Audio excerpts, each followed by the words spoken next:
In terms of the wine books, Don always says sometimes one of us writes the words and the other one writes the music, and then we change. And I think to a certain extent that translated into working with Evelyne as well. And happily, both Evelyne and I have had an opportunity to work with other people and to understand it's a lot of give and take. We're working on Champagne Charlie. There was a time when I was trying to find out about Champagne Charlie's time held in an American prison during the US Civil War. At that point, his wife wrote to the Empress of France, Eugenie, and said, "Can you help me get him released?" And I was struck by the fact that she wrote to the Empress and not to the Emperor. And it was just a day or so later, Evelyne and I were chatting on the phone, and I mentioned it to her. And Evelyne came back and said, "Well, I've always thought she was far more interesting than her husband. She is the one." And I guess that was when the book was born. In fact, the problem is that even when you talk to French people and you say you're writing a book about Empress Eugenie, they say, Empress Eugenie, wasn't she the wife of? And I said, no, no, no, no, she wasn't the wife of. He was the husband of Empress Eugenie. And even in France, you know, she's not very well known because she's been really vilified during a days as an empress. You know, she was considered a fashion plate. She was, she people thought she was responsible for us losing Alsace and Lorraine. And I thought, you know, being an historian and working mostly on women's history, I knew she was more than that. And when we started digging into her life, we figured out that not only she was very involved in women's education, in children care and health, but also she was a builder. She built a lot of schools and institutions for women and children. She cared about prisoners. She had a vast array of expertise in her life. And being Spanish, being raised in Spain, France, and England, she was also open to a lot of different problems that a French person sometimes even ignored. The Napoleonic Wars had been going on for a very long time. And it was something that Eugenie was fascinated by because her father was so involved in them. And she heard all of these stories from him. And then later from the writer Stendhal, who told her, who also had been involved in the Napoleonic campaigns.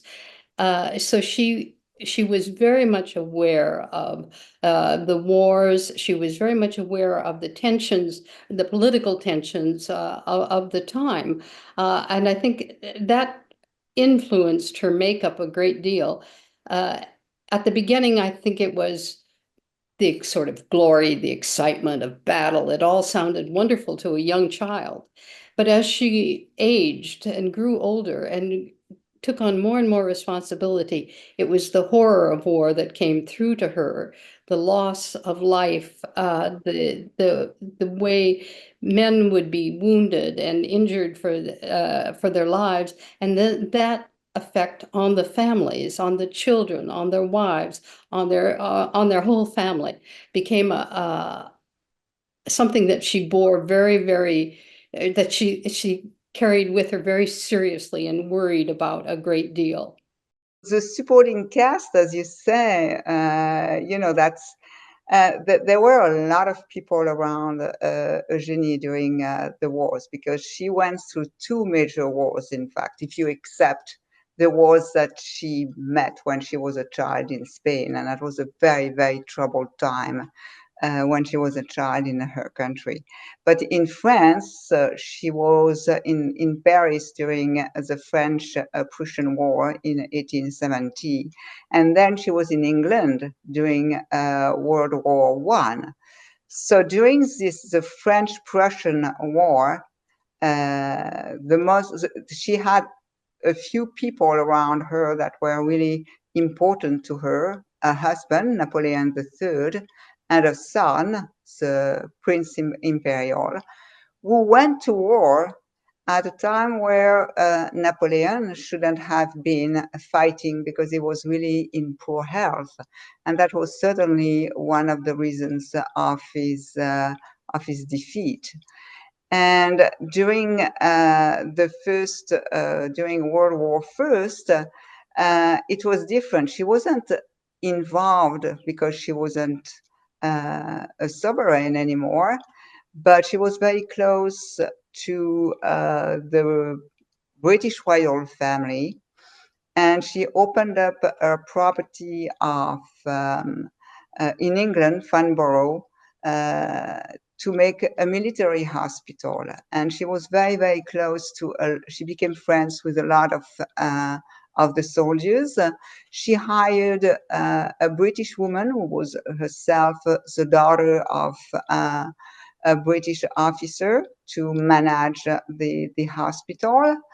And she stayed there in England for the 4 years of war. And she was even awarded a military medal at the end of the war by the then King of England.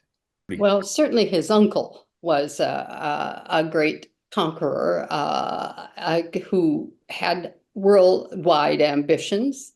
Uh, Napoleon III, his nephew, Eugenie's husband, was influenced by that a great deal, particularly influenced by what Napoleon I had lost and hoped to regain something in America. However, he was not the military man that his uncle was. He was not the military genius. He was much more of a man who wanted to improve the life of others. He had very strong feelings about poverty and trying to make people's lives better.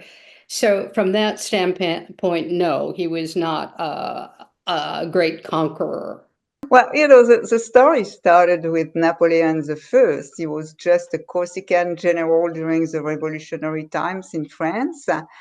And by the sheer force of his sword, he became not only a consul, but also the first emperor. We didn't have an emperor in France since, I think, the 8th or 9th century. That's a little too far even for me. So that was kind of new. But he reigned only 15 years. And when he was defeated in 1815, he lost the power. He had a son by his second wife, who was an Austrian archduchess. And unfortunately, this young boy died in Vienna. He was about 20 or 22. So there was this nephew, Napoleon, who was also named Napoleon, which is very confusing, um, who really wanted to come back to France and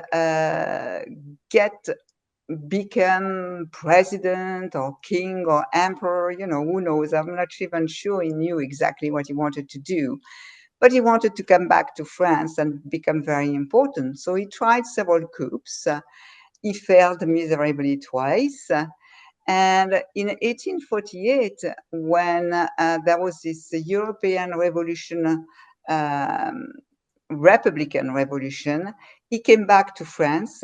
And because of his name and because of the memory in French minds about his uncle, the famous Napoleon I, he was elected president.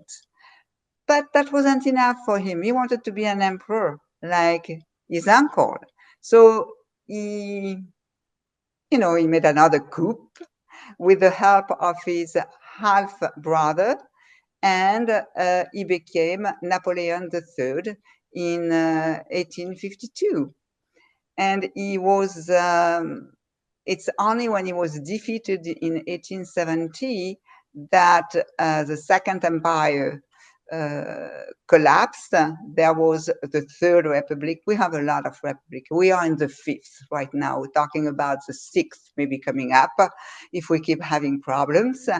So the Third Republic, he had to exile himself in England with his wife and his son.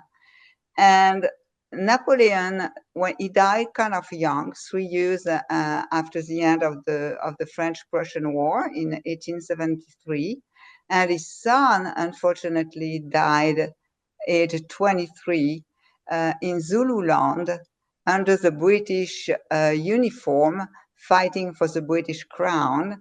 So in fact, there was no real direct descendant of the great Napoleon III, the first. Sorry, we have way too many Louis, Napoleon, and whatever. There's no question that Napoleon III was totally supportive of Eugenie. And in fact, it's part of the reason he married her. He felt she was an exciting woman, and he was very, very pleased to have someone who could move forward his agenda, which she did, the agenda of helping the poor, etc. He was so confident in what she could do that he made her the regent of France, the woman or the person who ruled the country when he was not there. It was not just as a figurehead, but she was actually running France and on 3 different occasions. So yes, that couldn't have happened if he hadn't been fully supportive, if he hadn't backed her, if he hadn't picked her specifically. He picked her to do it over many others who were available, ministers, others from the Bonaparte family who could have been chosen as regent. But he made Eugenie the woman who did run the country, made her the person who ran the country. So as Evelyne says, he was her husband. She wasn't just his wife.